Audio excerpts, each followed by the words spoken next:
Right గారు మూర్తి గారు sir ఇప్పుడు పచ్చి బూతులు అన్నారు కదా, మీరే పండు బూతులు ఎలా ఉంటాయి మీరు ఒకసారి చెప్పండి, అది కూడా వింటాం.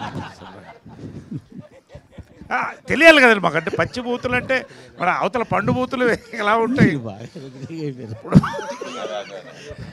సార్ మూర్తి గారు, ఇప్పుడు ఒక నలుగురు ఫ్రెండ్స్, క్లోజ్ ఫ్రెండ్స్ మందు తాగుతూ సరదాగా అక్కడేమో అమ్మాయిలు లేకుండా మాడుకుంటే ఎలా ఉంటుంది. ఒక నలుగురు అమ్మాయిలు ఓ పార్టీ చేసుకుంటా వాళ్ళు ఓపెన్గా అలాంటి దాంట్లో డైలాగులు రాసుకున్నారు కొన్ని, అవి ఏం సినిమాలో ఉండవు.